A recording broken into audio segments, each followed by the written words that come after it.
No vídeo de hoje eu vou falar sobre o que os grandes players estão fazendo aí nessa queda do preço do Bitcoin. E o primeiro post que eu tenho para trazer aqui de vários, porque tem vários assuntos para falar no vídeo de hoje, muito embora o preço esteja oscilando bastante, sobe um pouco acima dos 90 mil dólares, cai um pouco abaixo dos 90 mil dólares, está oscilando nessa faixa depois da queda significativa que tivemos, então muitas coisas estão acontecendo nos bastidores, o movimento aí dos grandes players não mente. E vamos falar aí sobre o primeiro tema então do Felipe De Martini, post do X.com. O Michael Saylor voltou a comprar Bitcoin aí na Strategy, na MicroStrategy, certo? E aqui tem as compras da MicroStrategy ao longo do tempo e eles vão comprando, né? Eles vão comprando quando o preço está subindo, quando o preço está caindo e compraram novamente. Então, para quem está pensando no longo prazo, está acumulando satoshis, quanto mais barato, melhor o preço do Bitcoin. É claro, o disclaimer clássico aqui do canal, isso não é uma dica de investimentos, é o que eu sempre falo, mas é importante aí mencionar, né? Mas o que está acontecendo aí com a MicroStrategy, que é um dos principais players aí do Bitcoin, é que eles estão comprando Bitcoin. E se a gente der uma olhada aqui nessa notícia do exame de 2024, quais são os maiores players de Bitcoin? A gente tem aqui, na época, a MicroStrategy com 423 mil Bitcoins. Hoje em dia eles têm muito mais, e a gente tem grandes players como Estados Unidos e China. Então, a gente está vendo, aos poucos, de forma discreta, uma certa corrida institucional e também geopolítica para o Bitcoin. E antes de começar aqui com a análise, se você gosta do conteúdo do canal, já deixe seu like, clique no sininho, inscreva-se no canal, fique à vontade na seção dos comentários e também considere fazer parte da área de membros do canal. Nós dependemos da sua ajuda aí para continuar gravando com cada vez mais frequência e qualidade para vocês.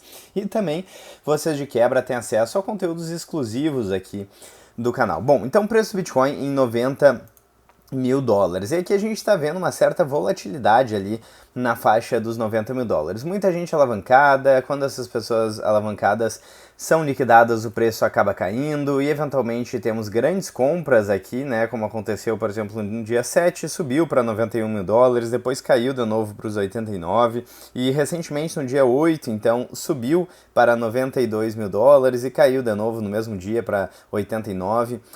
E agora está em 90 mil dólares no momento em que eu estou gravando esse vídeo. Preço em real, 491 mil reais, muito próximo ali dos 500 mil reais por Bitcoin. Então o preço está oscilando bastante, mas realmente nos bastidores parece que o pessoal aparentemente está muito tranquilo. Né? Por que o Saylor pode ter voltado a comprar? Então fiz alguns resumos com auxílio de uma inteligência artificial, o ChatGPT na versão 5.1. Primeiro ponto, métricas on-chain em zona de desconto estrutural. A gente tem, por exemplo, o MVRV de 2 anos, né, o Z-Score, que está em um nível extremamente oversold, já falamos sobre isso em vídeos anteriores. A gente tem possivelmente uma mudança de liquidez nos Estados Unidos, então no dia 10 agora, essa semana, a gente vai ter uma reunião do Banco Central dos Estados Unidos, onde será decidido aí se o Banco Central vai cortar a taxa de juros, vai manter, enfim. E o mais esperado por parte do mercado é que aconteça uma redução de 0,25% na taxa de juros nos Estados Unidos. E o Banco Central também está encerrando um programa de retirada de liquidez. Então a liquidez está relativamente baixa no mercado. E o que isso tem a ver com o preço do Bitcoin? Conforme eu já mostrei várias vezes nesse artigo da Lyn Alden e em outros momentos, existe uma relação entre liquidez global e o preço de vários ativos, principalmente Bitcoin, mas também outros ativos, ouro, SP500 e por aí vai, né? Então a gente tem relativamente pouca liquidez no mercado por enquanto, e mesmo assim a gente está, na verdade, diga-se de passagem, se a gente der um zoom out, próximo da máxima histórica. Então, se de fato a liquidez aumentar no mercado, isso pode ser bastante bullish e, historicamente, o Bitcoin é um dos melhores ativos em termos de absorção de liquidez, né? Então, temos a questão da mudança de regime dos Estados Unidos e um sinal institucional ficando verde. Então vários indícios aí, né? Coinbase Premium positivo, ETFs da BlackRock batendo recordes de receita, Vanguard finalmente liberando Bitcoin, bancos centrais comprando ouro como se esperassem um reset monetário, desconfiando das moedas fiduciárias, e o Bitcoin ele é uma alternativa às moedas fiduciárias. Então a tese institucional está se materializando. E por que isso importa? Porque o Michael Saylor, não opera no preço, ele acaba operando no cenário macro e na escassez. E o histórico é simples, né? Quando ele volta a comprar agressivamente é porque identifica uma certa assimetria. E em todos os movimentos anteriores, suas entradas aconteceram antes de grandes pernadas de alta. E o gráfico aí de Orange Dots acaba mostrando isso, né? Então, períodos de acumulação profunda antecedem rompimentos parabólicos. A interpretação aí, aparentemente, o Saylor está apostando em um bull market maior, né? Continuado, ele aparentemente não está apostando no bear market. Historicamente, a gente teve esses ciclos de 4 em 4 anos, mas conforme eu já mostrei aqui no canal, parece que os ciclos estavam muito mais relacionados à liquidez global do que a questão do halving. Até porque o halving ele faz menos diferença atualmente em relação ao que ele fazia no passado, certo? Então, conforme a recompensa dos mineradores vai caindo pela metade a cada 4 anos, do ponto de vista da oferta, o halving já não faz mais tanta diferença. E a questão da liquidez global acaba fazendo uma diferença ainda maior. Então a gente pode ter um ciclo aí de bull market, um mercado de alta diferente neste momento, neste mercado de alta, que pode ser mais lenta e gradual. Já mencionamos isso algumas vezes aí nos últimos vídeos. Mas a liquidez, então, os bancos centrais, ETFs e geopolítica estão apontando aí na direção de alta, né? Estão desenhando um cenário, de certa forma, otimista para o Bitcoin. E hoje em dia, cada vez mais a ideia de que o risco é não ter Bitcoin está se disseminando no mercado. Quando temos grandes players como BlackRock, Vanguard, grandes bancos com custódia de Bitcoin, com produtos envolvendo Bitcoin, falando aí abertamente sobre a importância do Bitcoin, aí realmente o risco reputacional passa a ser não ter o Bitcoin, né? O oposto do que era alguns anos atrás, quando todo mundo falava mal. Então, se você comprasse Bitcoin em algum fundo, em alguma grande instituição e o preço corrigisse, assim como é relativamente normal aí no preço do Bitcoin, já tivemos quedas aí de 70% a 80% em dólar nos últimos períodos de bear market. Então, se isso acontecesse antigamente, você acabava ficando com risco reputacional muito maior.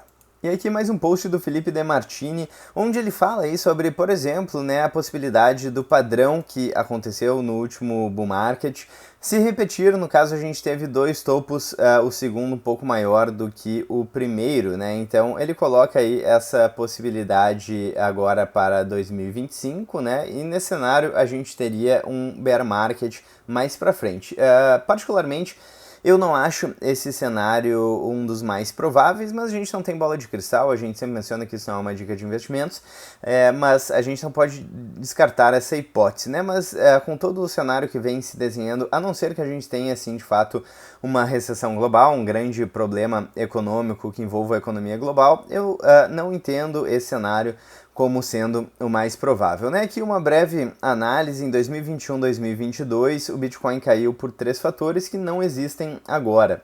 A liquidez global sendo drenada, né? Um QT pesado, né? E é diferente do que está acontecendo agora. Então, 2022 foi a maior contração de liquidez desde 2008. E hoje o Fed já voltou a expandir liquidez via Ripples e deve iniciar cortes de juros muito em breves aí, em 2025, 2026, muito em breve, né?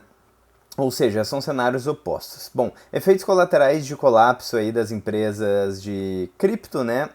Então, em 2022 tivemos Luna, Celsius, FTX, 3AC, e tudo isso reforçou vendas de dezenas de bilhões aí de bitcoins. E hoje temos um regime inverso, então temos ETFs absorvendo oferta, custódia institucional, BlackRock, Fidelity, agora Vanguard aí validando o ativo, né?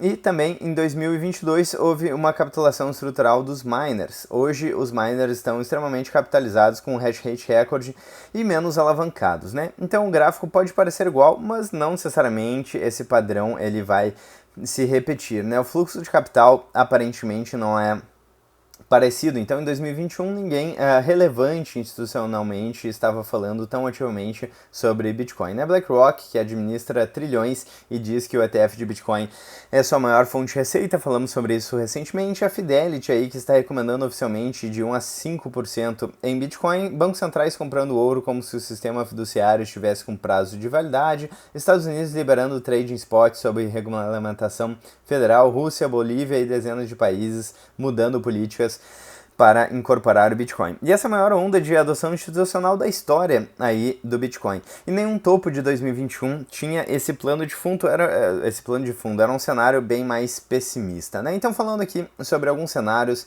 e algumas possibilidades, né? O ChatGPT colocou 3 cenários com algumas probabilidades. Então, primeiro, uma queda profunda no estilo de 2022, ali é um cenário de 60 a 70k, até menor, né? Se for só até 60k. Porque em 2022 a gente teve uma queda aí de mais de 70% do topo, né? Então, seria uma probabilidade de 15% aqui, segundo o ChatGPT, e seria uma repetição gráfica, algum choque exógeno, liquidez global travada. E o segundo cenário, que é basicamente o que estamos agora, então lateralização e correções, né, de 75 e 95 mil dólares, bastante provável, é exatamente o que está acontecendo agora, né, e consolidação institucional, ETFs absorvendo oferta, juros ainda altos, né, e a retomada de alta em 2025, mais de 120 mil dólares, então com probabilidade de 40%, e uma justificativa aí, qual seria? Corte de juros, retomada de liquidez, adoção institucional crescente. Então, em tese, meio que o que está acontecendo agora, de fato, é um cenário de lateralização e eu acredito que talvez esse cenário de retomada de alta possa ser o mais provável, né? O gráfico pode rimar, mas o mundo não é mais o mesmo de 2021. A liquidez, os players, a adoção, o fluxo e a tese macro mudaram completamente. E se um mergulho acontecer, será técnico não estrutural, diferente de 2022, né? Então não seria um cenário de desespero, segundo aqui essa análise. E lembrando, né, que para quem está pensando no longo prazo, considerando bons ativos, aqui não falando única e exclusivamente do Bitcoin, comprar por um preço menor é sempre mais agradável, né? Pô, nada mudou em termos de fundamentos de 126 mil dólares até agora, pelo menos até onde eu sei, né? Se vocês têm alguma outra informação, fiquem à vontade na seção dos comentários. Mas aparentemente nada mudou, então se você gostou do Bitcoin a 126 mil dólares, você também provavelmente vai gostar do Bitcoin a 80 a 90 mil dólares, né? Então comprar mais barato acaba sendo positivo se é um ativo bom pensando no longo prazo. E aí fica aquela máxima do mercado de que o mercado financeiro acaba tirando dinheiro das pessoas impacientes e colocando na mão dos pacientes. É claro, quando a gente fala de bons ativos. Bom, e a gente tem muitas notícias aqui relevantes, porque embora o preço esteja um tanto pacato aí, com algumas quedas, depois algumas subidas, mas lateralizando agora na faixa dos 90 mil dólares, muitas notícias de bastidores relevantes estão acontecendo, então vou seguir aqui, trazer o máximo de informações úteis possíveis aqui para o vídeo de hoje. Outra notícia aqui do Felipe De Martini, então, onde ele fala que os compradores spot estão entrando agressivamente, né? E vamos falar sobre isso aqui, tem um gráfico, isso costuma marcar fundos locais e reversões de tendência. Então, o que é esse tal aí de bid barra ask ratio, né? Ele mede a intensidade dos compradores versus vendedores do livro de ofertas, né? E basicamente, quando ele fez esse post, existia muito mais compradores do que vendedores. E daí eu vou baixar um pouquinho mais, né? Porque existe um timing ali para aquele cenário de livro de ofertas, que é para o momento em que o preço do Bitcoin subiu até 92 mil dólares, que aconteceu no dia de hoje, né? E basicamente o preço do Bitcoin alcançou 92 mil dólares após 200 milhões de shorts serem liquidados aí em 24 horas apenas. Então ainda tem muita gente operando alavancada e sendo liquidado. Então talvez esse cenário de acumulação institucional, de grandes players, né, as mãos de diamante mantendo a custódia dos seus satoshis, grandes players entrando por um preço um pouco mais acessível e os especuladores, né, o pessoal com mãos mais fracas, que não estão tão interessados no potencial do Bitcoin a longo prazo, nos fundamentos, estão ali fazendo trades. Eventualmente, talvez eles precisem ser liquidados para que aconteça uma certa limpeza aí, entre aspas, no mercado e ter um cenário consolidado, um cenário sólido para buscar novas máximas, né? Então, o Bitcoin voltou ali nesse momento para $92.000 e o que isso significa, né?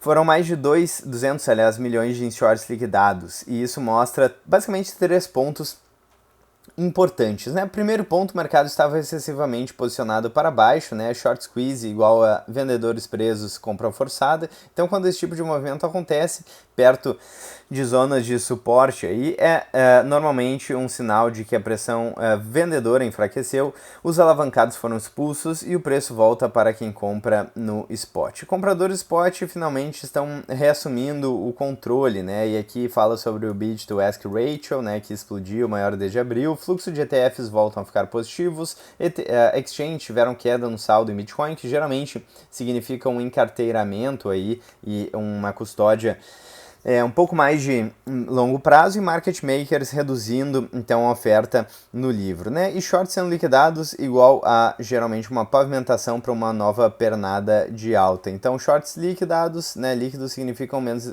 resistência para subir, menos pressão vendedora artificial e mais espaço para movimentos diretos. E particularmente eu não duvido que quando o preço chegar em $100.000 exista um certo FOMO no mercado, um Fear of Missing Out, ou seja, bom, beleza, né?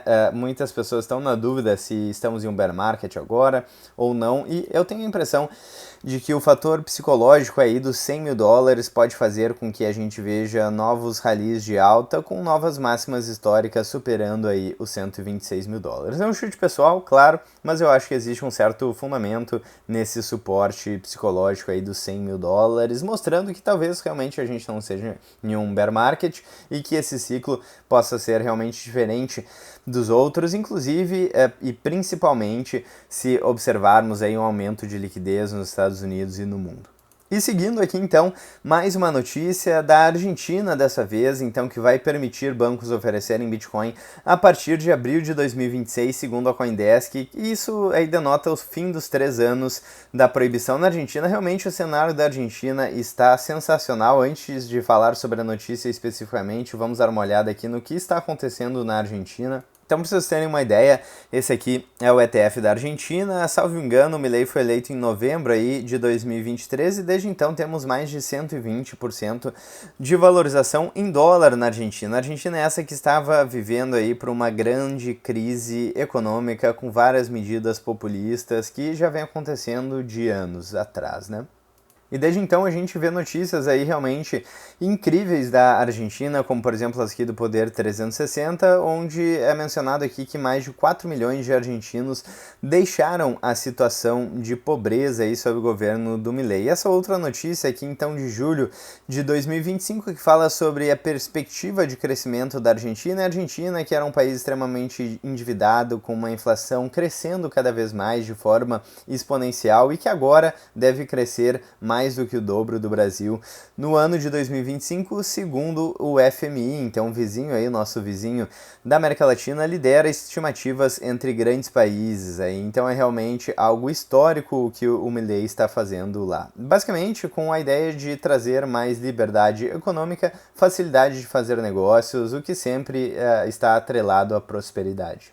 Bom, então a Argentina libera Bitcoin para os bancos em 2026. E o que isso significa, então? Ponto número 1, é o primeiro país grande da América Latina a permitir a oferta bancária de Bitcoin, o que não é uma exchange vendendo Bitcoin, é um banco tradicional oferecendo Bitcoin como produto financeiro, exatamente o que os Estados Unidos aprovaram com ETFs e agora com spot em corretoras reguladas, né?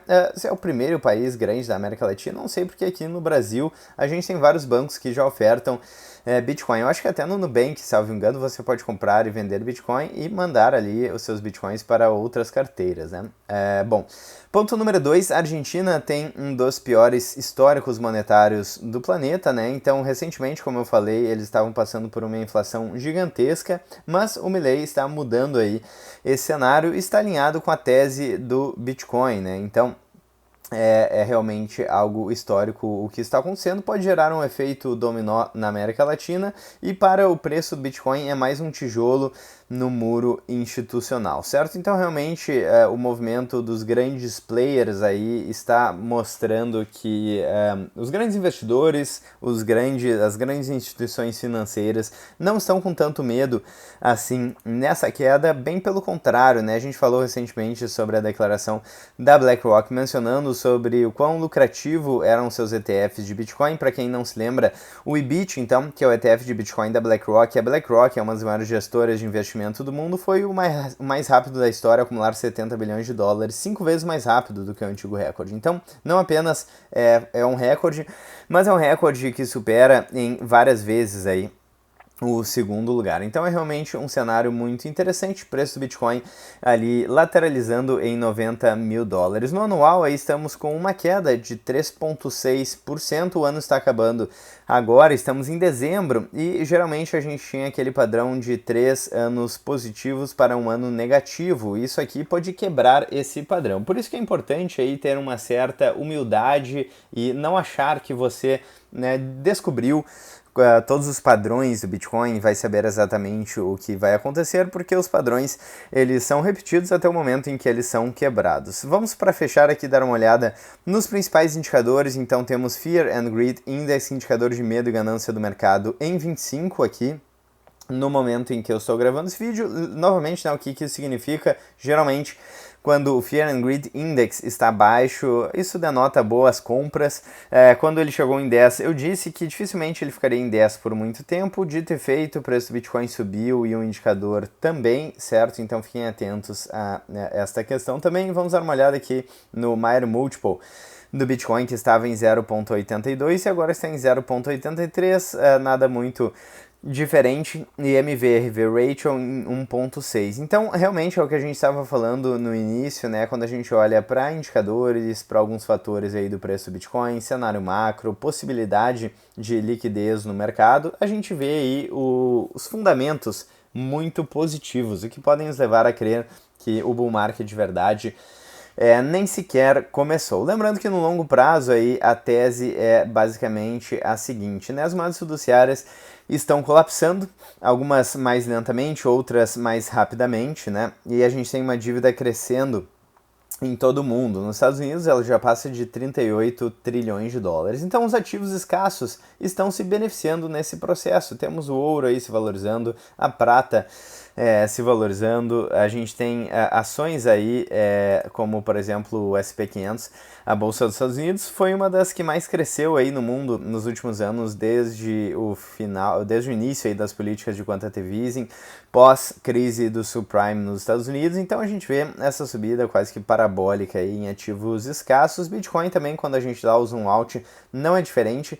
Diga-se de passagem, foi um dos ativos que mais se valorizou, que mais absorveu toda essa liquidez, e realmente ele foi criado com o intuito de ser uma alternativa a esse sistema fiduciário falido. Se de fato vai ser aí a alternativa final, ainda não temos como ter certeza, mas cada vez mais grandes players estão colocando o pé e eventualmente até mergulhando de cabeça no Bitcoin. Eu quero saber a opinião de vocês, gosto muito de ver os comentários nos vídeos, isso ajuda a ter uma noção melhor de sentimento do mercado, o que está acontecendo, o que o pessoal está achando e realmente, né, qual o sentimento real do mercado. Bom, então vamos fechar o vídeo com 90 mil dólares. Deixa o like, clique no sininho, inscreva-se no canal, clique no hype, tudo isso ajuda muito o canal. Se você quiser ajudar ainda mais, viabilizar vídeos com mais frequência e qualidade aqui, área de membros, considere fazer aquele elogio sincero aí, apoiar financeiramente o canal e ter acesso a conteúdo exclusivo. Vou ficando por aqui, um grande abraço, vejo vocês amanhã no próximo vídeo do canal.